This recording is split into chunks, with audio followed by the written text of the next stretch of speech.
Rome once ruled half the known world. Its legions marched like thunder across continents. Its roads connected empires, and its silver coin, the denarius, flowed like blood through the veins of trade. The denarius was more than metal. It was Rome's word, its honor, its faith made tangible, a symbol of stability, a promise carved in silver. But promises are fragile things, and Rome, for all its glory, began to forget the cost of keeping them. As its empire grew, so did its hunger, for armies, monuments, and conquests that stretched from Britannia to Babylon. Each campaign demanded silver, and each victory required more. But silver is not infinite. So the emperors turned to alchemy, not of gold, but of deception. They began to mint more coins with less silver, a quiet fraud hidden in the furnace of the mint. At first, no one noticed. The coins looked the same, felt the same, carried the same face of Caesar. But beneath the shine, the weight told another story.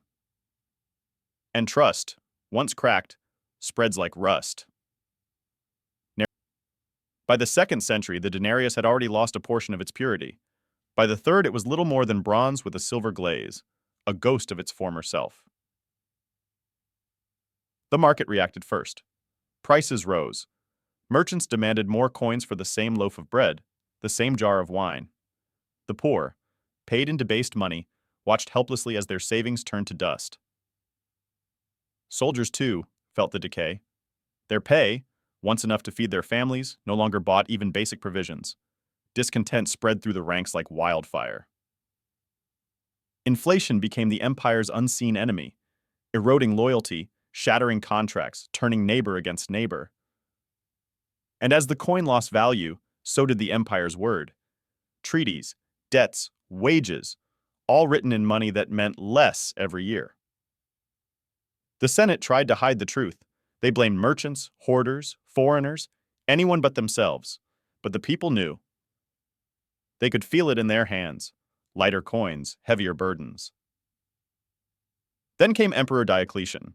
In the year 301, he issued the Edict of Maximum Prices, a desperate attempt to fix chaos by decree. It failed spectacularly. Markets froze. Farmers refused to sell grain at state prices. Black markets flourished. And for the first time, even Rome's own citizens lost faith in the empire's money. The economy imploded. Soldiers mutinied, trade shriveled, and as silver vanished from the coins, hope vanished from the people. What began as a simple compromise, less silver, more coin, had become the slow poison of an empire. Historians later called it the Great Debasement. But for the Romans living through it, it was simply life, a daily loss of meaning. Their empire still stood on the map, but in their purses it had already fallen. When the money died, so did the noise of the empire. Markets once bursting with trade fell silent. Granaries locked, ships anchored. The heartbeat of Rome, commerce, stopped. In its place came barter, ancient, simple, cold. A sack of grain for a pair of sandals, a jug of wine for a roof to sleep under. Silver had become worthless, but a loaf of bread was priceless. The rich hoarded gold in their villas, but even they found themselves trapped in a dead economy. Their treasures could no longer buy loyalty, only envy. And so Rome turned to a new currency, faith. As temples emptied, churches filled. The cross replaced the coin. Where once people worshipped gold, they now prayed for forgiveness. Thus ended the first empire of money, and began the long echo that history would one day call back to. Centuries passed, Rome's ashes cooled, empires rose and fell, each repeating the same ancient truth, that wealth without trust is sand without form. Across the Atlantic, a new experiment began. 13 colonies, fragile yet fierce, dreamed of independence, and of a money that would not betray them. They called it the United States of America. From revolution's chaos, a new currency was born, the dollar, a promise minted not in myth or empire, but in law and metal. In 1792, Congress passed the Coinage Act, defining the dollar as 371 grains of pure silver, a standard that tied value to substance. Each coin carried weight you could feel, sound you could trust, A nation barely born anchored its future to something solid. The young republic thrived. Ships filled its ports, cotton, coal, steel, each transaction ringing with the certainty of silver and gold. The dollar grew from symbol to system, a language of trade that spoke to every merchant on every shore. By the late 1800s, American industry thundered across continents. Banks expanded westward, railroads laced the land, and Wall Street learned the magic of leverage. Yet the link to gold remained, a leash of discipline forged from the lessons of history. Each paper note whispered, "I promise to pay the bearer in gold." It was trust, not decree, that made the dollar king. Then came the Great Depression. Banks collapsed, markets convulsed, and confidence cracked. Gold fled vaults, faith fled faster. To survive, the United States redesigned money itself, creating the Federal Reserve in 1913 and taking control of the heartbeat of credit. Out of crisis came structure. Out of despair, dominance. World War I ended with Europe in ruins and America rich in gold. The center of finance shifted west. By 1944, at a quiet hotel in Bretton Woods, New Hampshire, delegates from 44 nations gathered to rebuild the global economy. There, they crowned the dollar the new standard. Other currencies would bow to its weight in gold. The world's trust was now printed in green. Gold anchored the system. The United States promised to redeem $35 for an ounce of gold, and the world believed. For a generation, prosperity followed. The Marshall Plan rebuilt nations, American factories roared, and the dollar flowed like lifeblood through a recovering world. But prosperity is a patient thief. It erodes discipline slowly, disguising excess as strength. By the 1960s, U.S. spending outpaced its gold reserves. Wars in Asia, welfare at home, and expansion abroad demanded more dollars than the vaults could guarantee. Foreign nations began calling America's bluff, demanding gold instead of paper. The Treasury's hoard drained away, ounce by ounce.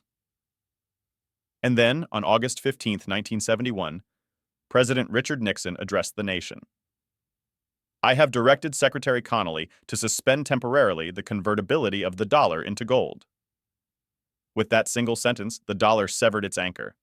Money was no longer a measure of metal. It became a matter of faith. Some cheered, others trembled. Few understood that history had just repeated itself. Rome had diluted silver to fund its empire. America had diluted trust. The age of fiat money had begun, an empire built not on gold or silver, but on belief. And as faith replaced metal, the U.S. inherited both Rome's power and its peril.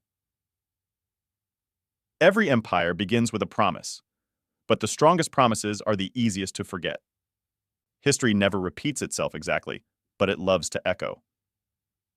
The ruins of Rome whisper lessons across centuries, and in those whispers, economists hear familiar rhythms: expansion, excess, and erosion. Every empire writes the same three-act tragedy. First, the rise of ambition. Second, the indulgence of success. Third, the decay of discipline. For Rome, that decay began with metal. For America, it begins with debt. When President Nixon closed the gold window in 1971, he did not simply free the dollar, he untethered the world. From that moment forward, money could be created by decree, limited only by confidence and paper. Governments discovered a new power: liquidity at will. Central banks became the modern mints, printing promises instead of coins. In theory, this flexibility could prevent collapse. In practice, it encouraged denial. The belief that borrowing could replace productivity, that growth could be manufactured from numbers alone. The line between stability and illusion blurred. Economists gave the paradox a name: the Triffin Dilemma. To supply the world with dollars, the United States must run deficits, but those very deficits weaken trust in the currency itself. It is the same contradiction that destroyed Rome's coinage: too much promise, too little backing. In the decades that followed, America's debt climbed like ivy up marble walls, slow, quiet, relentless. Each crisis invited more printing. The The solution to yesterday's excess became the seed of tomorrow's instability. In 1987, markets crashed. In 2001, towers fell and wars began. In 2008, the world's credit machine seized. Each shock met the same response: lower rates, looser policy, larger deficits. The medicine became the addiction. Meanwhile, technology multiplied money's reach. Trading algorithms replaced merchants, digital screens replaced coins. The dollar, once weighty metal, became light, a stream of digits racing through fiber optic veins. With every abstraction, the connection between effort and value grew thinner. Credit expanded faster than productivity. Consumption rose faster than wages. The empire learned to live on leverage and forgot how to live on labor. Rome built monuments.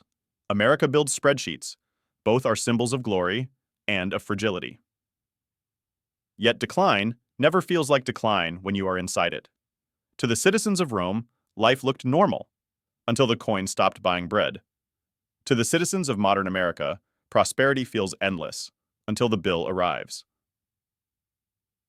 The same signs appear again: widening inequality, eroding trust, anger disguised as politics, confusion sold as optimism.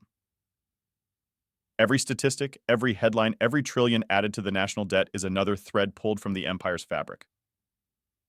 Empires do not collapse when they are poor.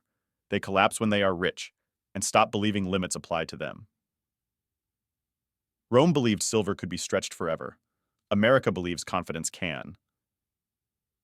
The patterns are identical: rising costs, rising promises, and rising disbelief.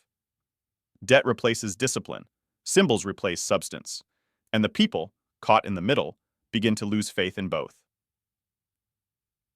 This is the echo that binds centuries, the rhythm of decline disguised as progress. The empire has not fallen yet, but the pattern has begun. Every empire has a moment when survival demands compromise. For Rome, that moment came when soldiers demanded pay the treasury no longer held. For America, it came when the appetite for growth eclipsed the discipline of limits. Rome's emperors chose the easy path: more coins, less silver, the illusion of abundance, the quiet tax of inflation. They called it stability. The citizens called it survival. History called it the beginning of the end. In modern America, the mint is digital, the furnaces are servers, the silver is code. Each keystroke creates new dollars, promises written not in metal, but in math. Debt becomes the empire's bloodstream. Government bonds replace grain shipments, balance sheets replace armies, and behind every spreadsheet lies the same ancient motive: survival through illusion. The U.S. federal debt now exceeds $30 trillion, a number so vast it has lost meaning. Each deficit rolled over, each interest payment borrowed anew. The machine feeds on itself: debt birthing debt, money birthing money. Economists call it the Triffin Dilemma, the paradox of empire finance. To supply the world with dollars, America must run deficits. But those very deficits corrode the faith that sustains the dollar's rule. Rome once faced the same impossible equation: fund legions abroad or stability at home. It chose both and paid for neither. In times of stress, both empires turned to their lenders. Rome leaned on provincial elites and grain merchants. America leans on foreign central banks, pension funds, and algorithms trading futures at the speed of light. The creditors grow powerful. The debtors grow dependent. The balance of trust shifts quietly, invisibly, until one day it does not balance at all. Interest becomes the new legion, consuming a larger share of the treasury than defense itself. Taxes feed the past instead of the future. Rome minted its way through bankruptcy. America finances its way through denial. The results rhyme: rising prices, falling confidence, public unrest. The middle class squeezed. The wealthy move assets abroad. The poor barter their labor for survival. Yet politicians call it progress, as Rome once did. Charts show recovery, markets rally, bread and circuses, digital now, still distract the masses. Beneath the noise, a quiet truth remains: no empire can outrun compound interest. Even infinity has a balance due.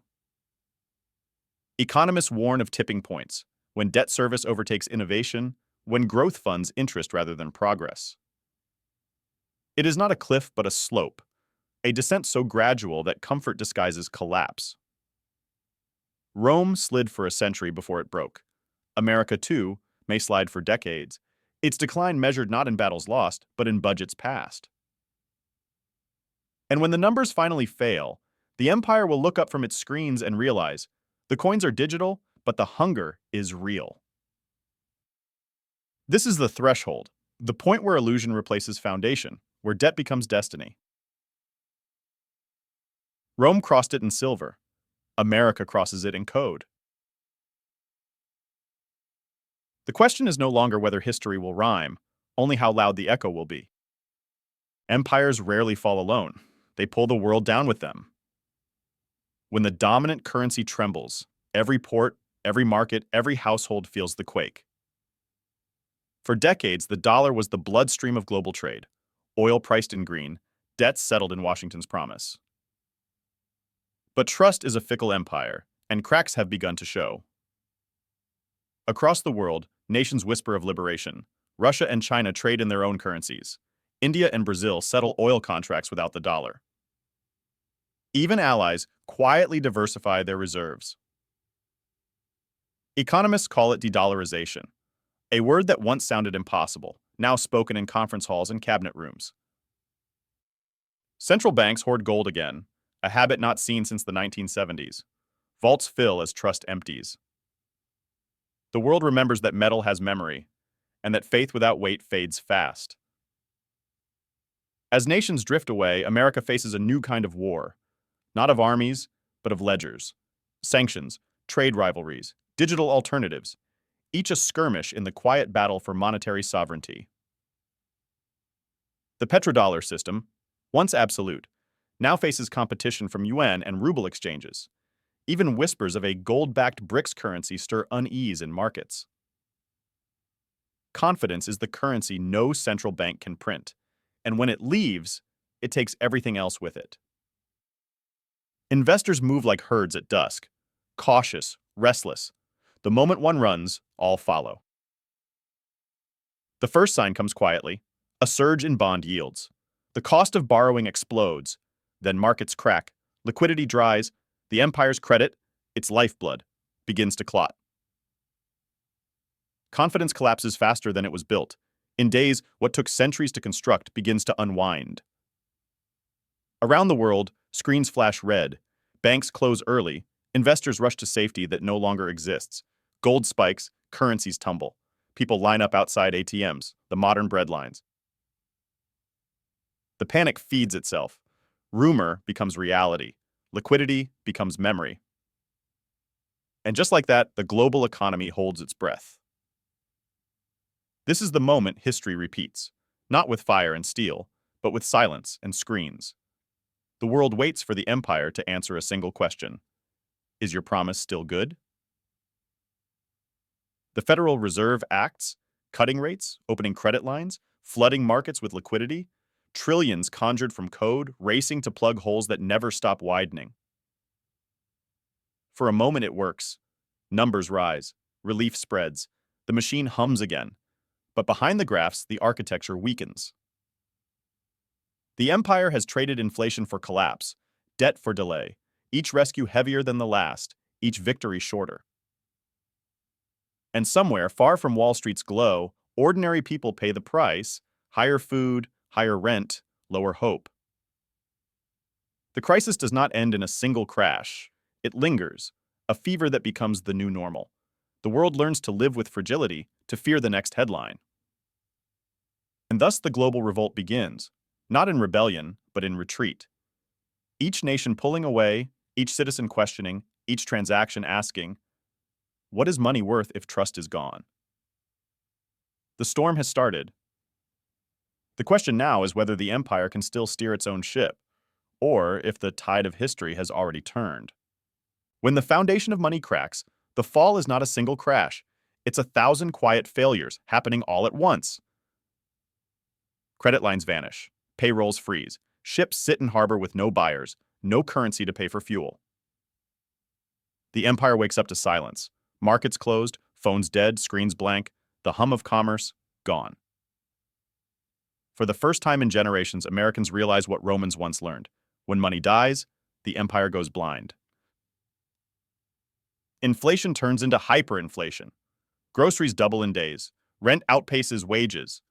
Faith breaks faster than policy can fix. People withdraw what's left. They hoard. They barter. They wait. The government acts, freezes accounts, issues digital credits, promises stability. But promises without trust are noise. And noise cannot buy bread. The system implodes inward. Banks, once too big to fail, crumble under their own weight. Debts become jokes told by the hungry. Panic turns to exhaustion. Protest fades into prayer. The dollar, still printed, still digital, is everywhere, and worth less each day.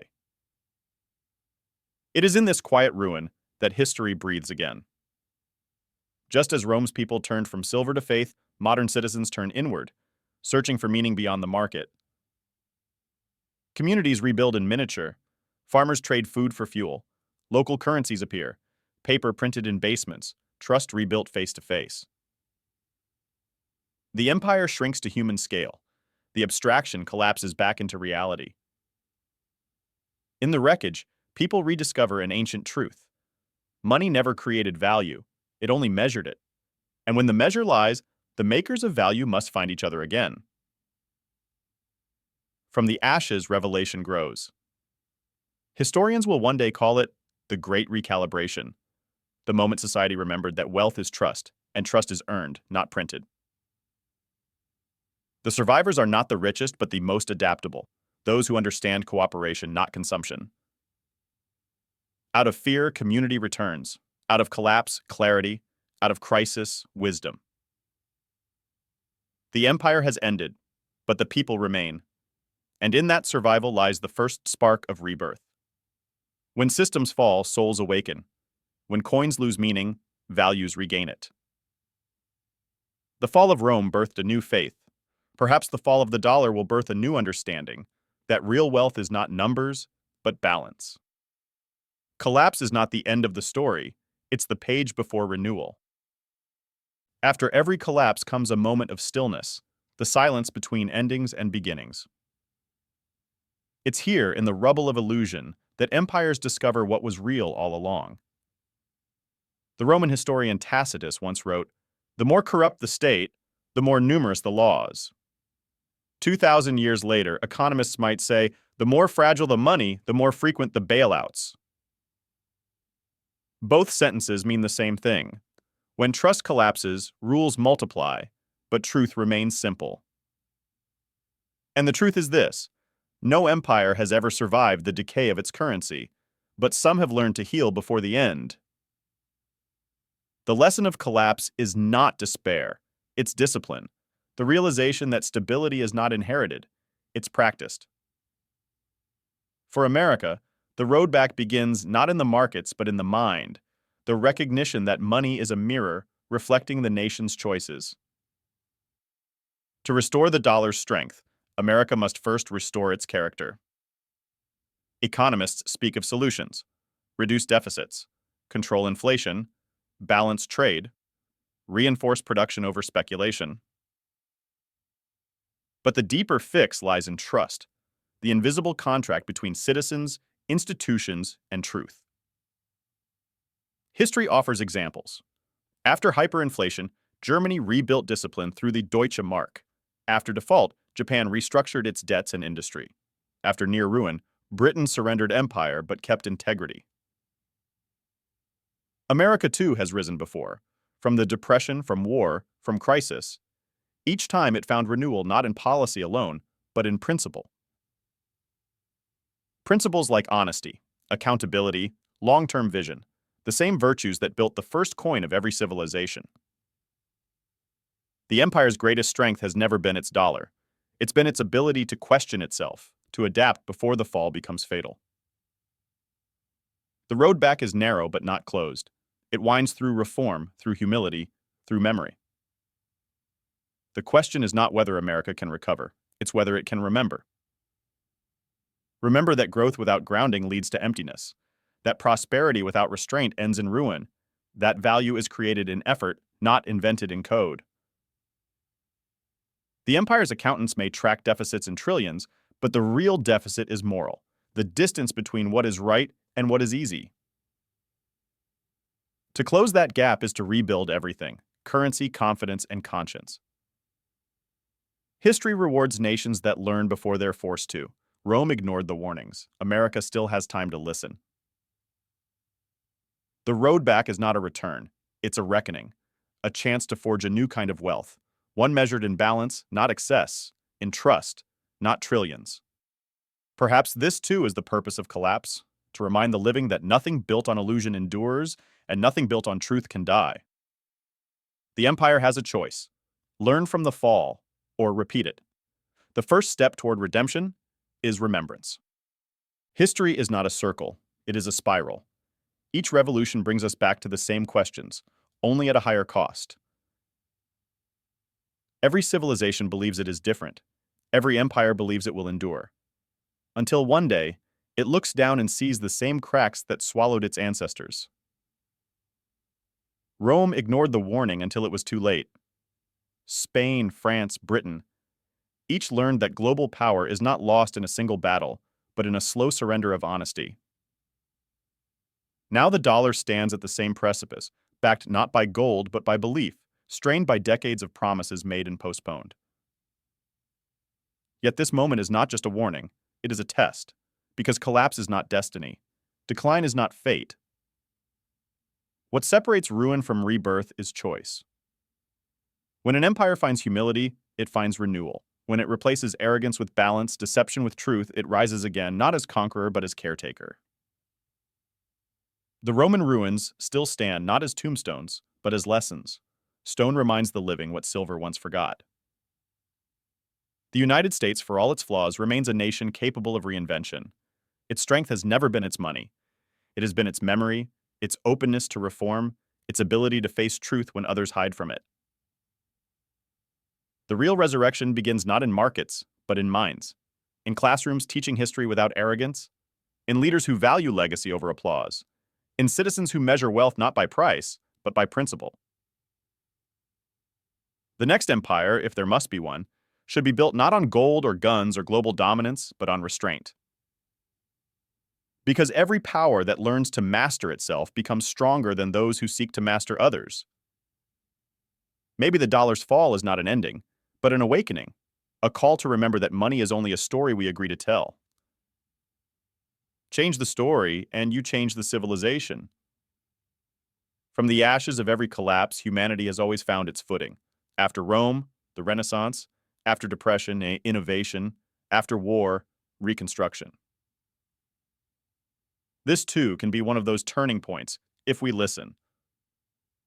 The warning of history is clear. Money that serves itself will destroy its masters, but money that serves people will outlive them. Empires die quietly, one coin, one lie, one debt at a time. But civilizations are reborn in truth, humility, and memory. Perhaps that is what the fall of the dollar truly means. Not a loss, but a lesson. A reminder that wealth without wisdom is noise without meaning. When the empire of paper ends, the empire of people begins, and from the ruins a new promise can rise. Lighter, wiser, freer. I am the money historian, and this was the dollar's last empire. Let history not be a prophecy of doom, but a guide for renewal. When the credits of history fade, the questions remain. What holds power together? What tears it apart? And who, in the shadows of every empire, writes the rules of money itself? Behind every currency lies a conflict, not of armies, but of ambition. Families, banks, and nations all competing to define what wealth means, and who deserves to control it. The denarius was Rome's weapon. The dollar became America's. But long before both, there were men who learned that influence could outlive gold. Their names still echo through boardrooms and governments alike, whispered, debated, mythologized. The next story reveals how two dynasties, Rockefeller and Rothschild, quietly shaped the modern financial order. They funded wars without armies, influenced nations without thrones, and built fortunes that still move the levers of power today. This is not legend, it's ledger. And it's the next chapter in our journey through the secret architecture of money. In the next episode, the secret banking war, Rockefeller versus Rothschild. Until then, remember, history doesn't repeat itself, but it always collects interest.